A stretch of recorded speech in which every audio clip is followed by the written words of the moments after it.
Come on in, honey. The lantern's lit, the veil is a little thin, and the wind's been dying to carry a few secrets your way. Welcome to Raven's Ramblings, where the shadows walk beside us, and the past never stays buried, and a good spell can speak louder than a sermon. I'm Raven Nightingale, part healer, part hellraiser, keeper of the old ways and ghost stories alike. So pull up a chair, listen close. You never know what might be whispering in the dark.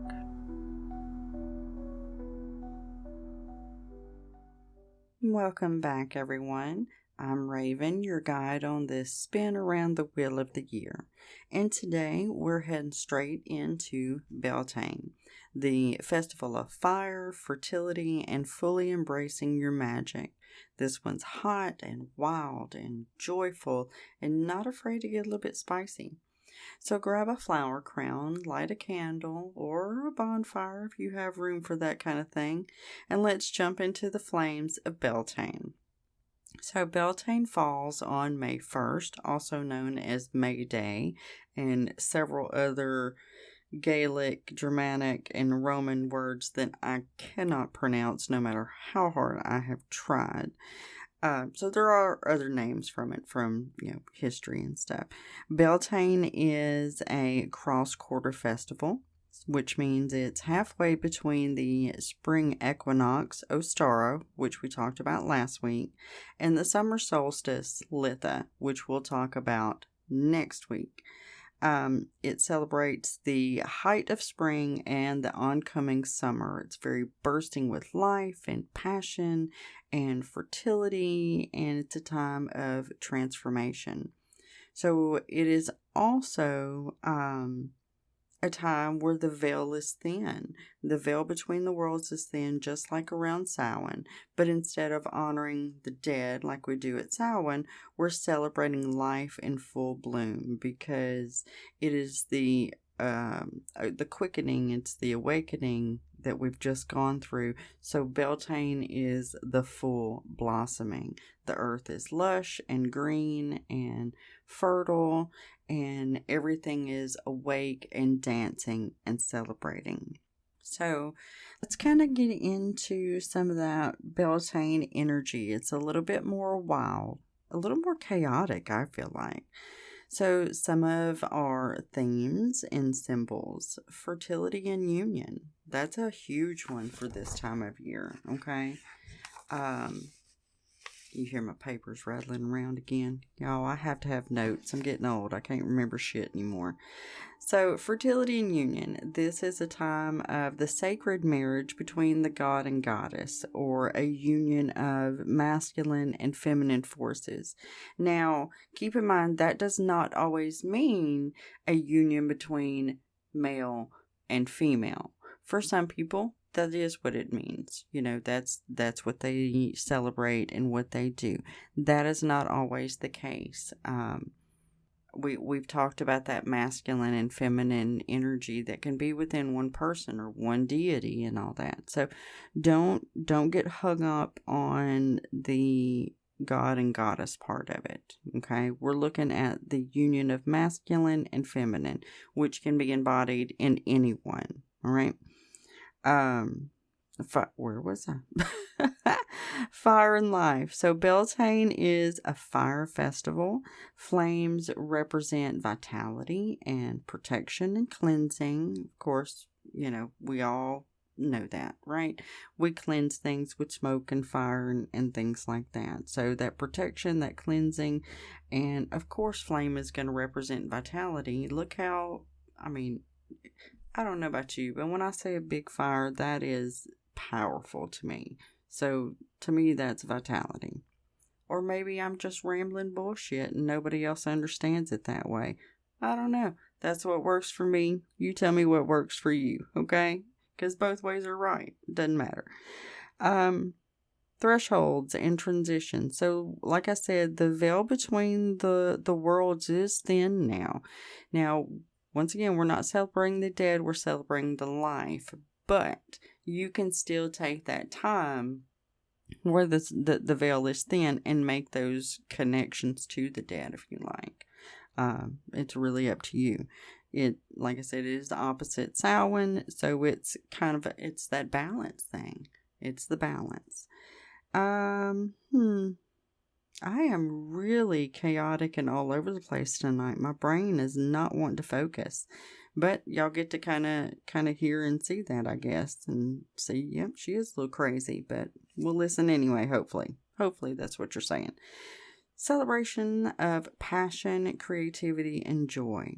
So this is a amazing time for romance and playful energy and manifesting desires. Okay, anything that you are passionate about, this is the time to kind of hold on to it. I mean, you are always going to hold on to stuff you're passionate about, but if you're wanting to grow those things, this is the time for that. Sensuality, it's huge right now with the fire festivals and stuff. Sensuality, sexuality, all those things. We talked about the unions.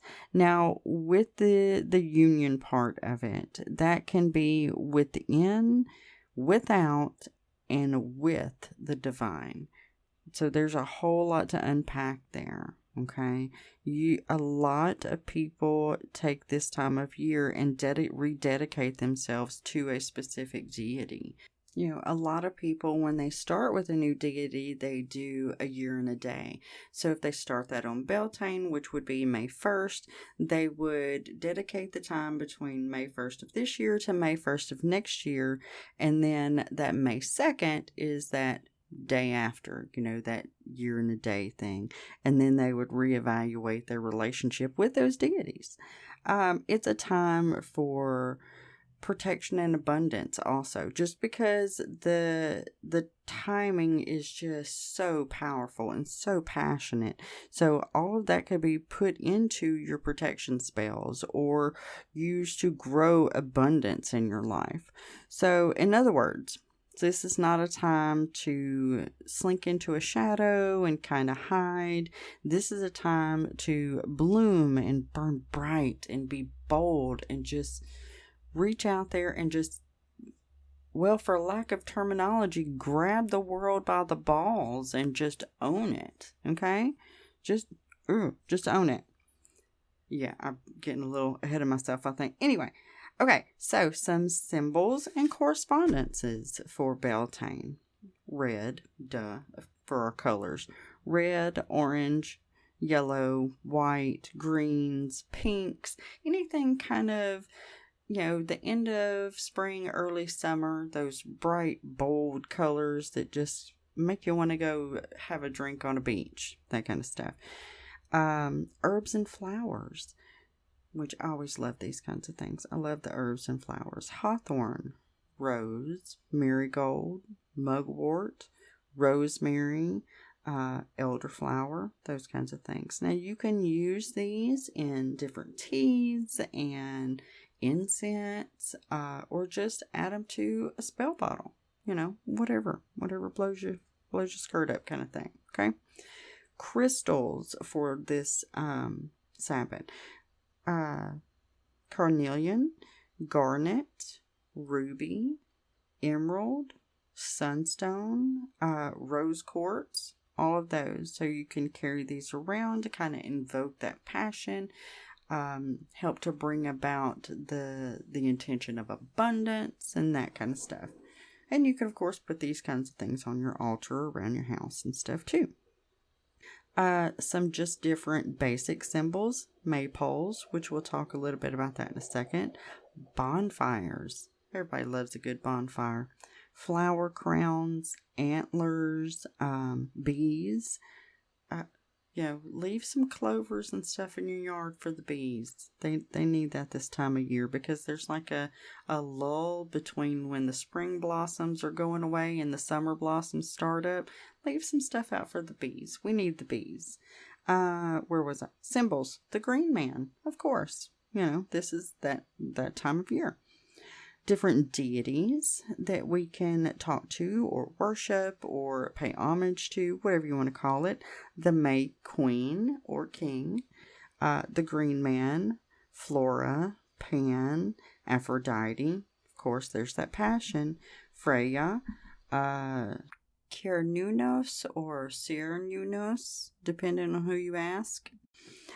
Different foods, honey, just regular old honey, dairy, oat cakes, fresh fruit, mead. Everybody loves mead, right? Is it just me? It may just be me. Some more symbols, fire, different blooms, different flowers. We kind of talked about the flower crowns a little bit, but just any kind of blooming flower. Those kinds of things are super, super important when it comes to Beltane. Different ways that we can actually celebrate Beltane. So these are some things that would work whether you're in a circle or you're a solo practitioner, in a forest, or even in your PJs, honestly, because that's what I do a lot of my witchcraft in my PJs. Don't judge. It's not nice. So here's some different little ways to bring Beltane to life.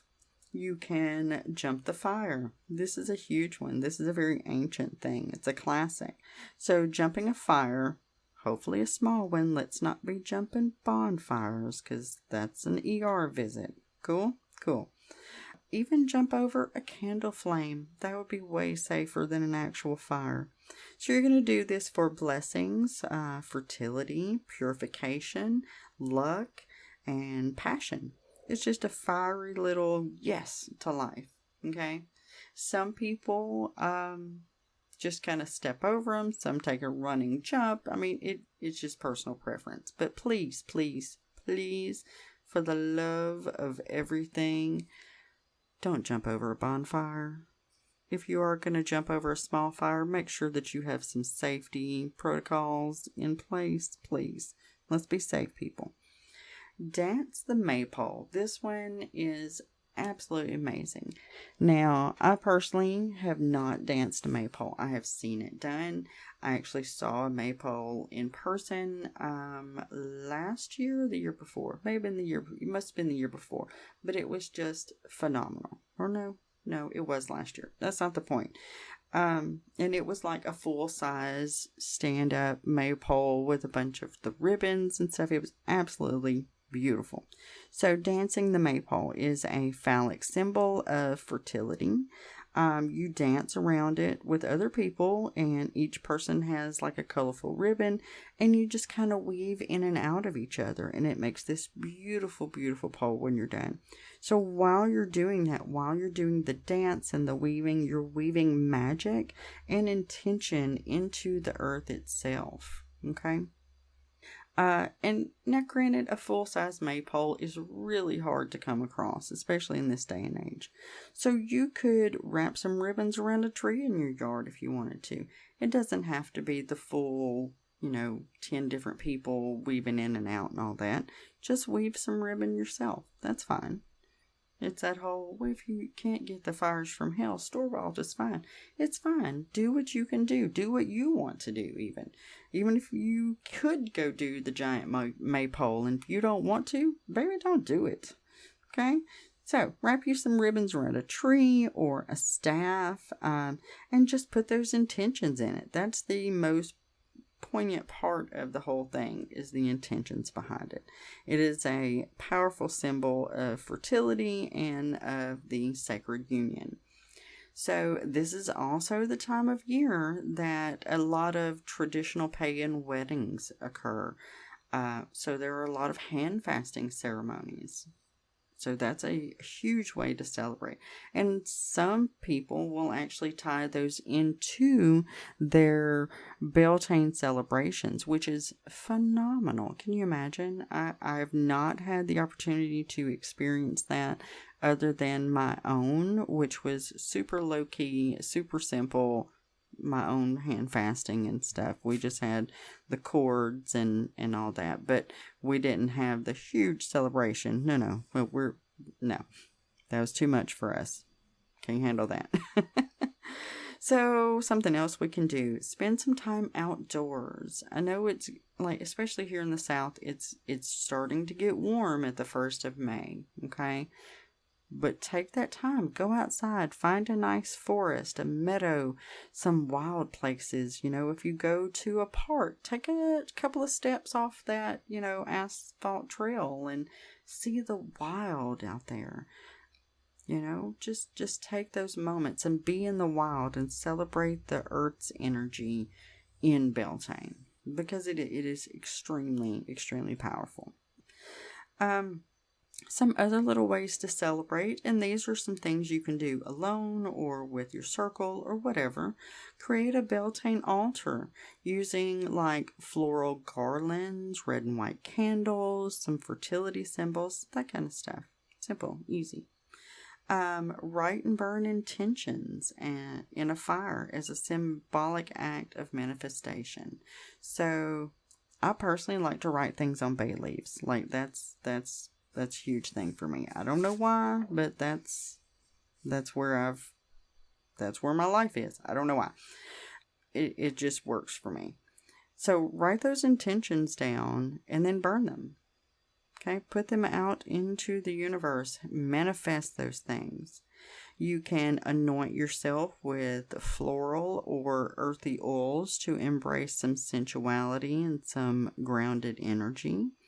You can make a flower crown. This is a good one because I don't know about y'all, but as a child, we would pick little clover flowers and, tie those together to make little crowns. And that honestly came from somewhere, and it probably came from our ancient ancestors. So do that to honor your inner May queen or king with those flowers and herbs. Charge your crown with intentions for beauty and confidence and blossoming self-love. And then you can also use that flower crown to, when you're done with it, to decorate that altar or a sacred space. Okay? Plant some seeds or flowers as both a literal and symbolic gesture of growth, because once again, this is a great time for manifestation and for growth. Perform a love or creativity ritual. Now, love spells, let's just not. In our beginning years anyway, there is a way to perform love spells if it's not for specific people and that kind of stuff. Now, it is Beltane is a great a great time for spells involving passion, romance, artistic energy, abundance, those kinds of things. Celebrate sensuality. This can be sexual or not. Sensuality is about being fully in your body, okay, and accepting your body and accepting you as a person too, okay. That is very sensual. So you can do simple things like eat fruit slowly, it says. It's what I've got in my notes here. Take time to eat those chocolate strawberries, whether alone or with a friend, whatever. Bathe with intention. That's a huge one. I personally, when I take my showers, I shower with intention. I am washing away negativity. I am importing, is that the word I'm looking for?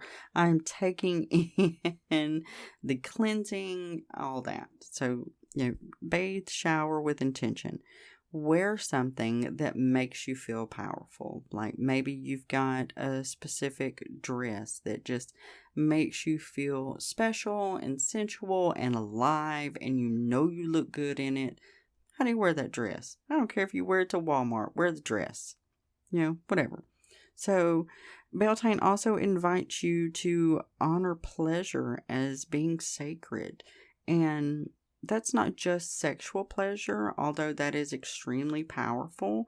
Pleasure in the simple things too, like drinking coffee on a back porch. That is extremely pleasurable. That is sacred time for me. Just simple things. It doesn't always have to be sexual, when it comes to pleasure. Now, a more innocent kind of thing here. Leave offerings in nature. Where it's safe. You can't just be leaving crap everywhere. People get upset about that. So this is a great time to honor the Fae. So you would leave like milk or honey or flowers or bread for the fae or the land spirits. Leave them at dawn or dusk, and do that with respect and with joy. Okay? That's a big thing. But it is a good time to honor those spirits. So let me find my other page. There we are. I know, y'all are going to get so sick of my weirdness. So, Beltane is a love letter to the body, the earth, and your desires. It's about coming alive, like fully alive, shamelessly and wildly. Like, just own that. Own your life. Beltane invites us to celebrate the sacred spark of life, the passion that drives creation, the joy of embodiment, and the fertile union of opposites. It's a reminder to embrace pleasure without guilt. Just because you're enjoying something doesn't mean you have to have some type of guilt for it. Enjoy it and own that. It's a time to rekindle our inner fire. It's a time to dance boldly with the energy of this season. Okay, so dance, laugh, touch the earth with your bare feet. Let your spirit stretch like the branches of a tree kissed by the May sun. This is a time to thrive. Okay, just expand yourself and thrive and own that. It's also a time to honor thresholds. So between the worlds, between people, between what is and what could be. There comes that manifestations again, where they're connecting with the fae or deepening a relationship with a partner or friendship, whatever, or sparking new life into a project or desire. Beltane calls to us to kindle the flame within. So that is going to wrap up our romp through the fires of Beltane. Next up on the wheel is going to be Litha, which is the summer solstice. So this is when the sun stands still and the world burns golden. So this episode about Beltane kind of lit your inner fire. I hope it did. We just went through Beltane last month. So I hope that it brought a little bit more of that back to you. Share it with your friends. Tag me on social media. I'm on Facebook, Instagram, TikTok, all the things. Of course, streaming here on Spotify. Give me a follow. Maybe leave a review. Keep those fires burning. And until next time, stay wild, stay sacred, and stay magical. Blessed Beltane. Bye.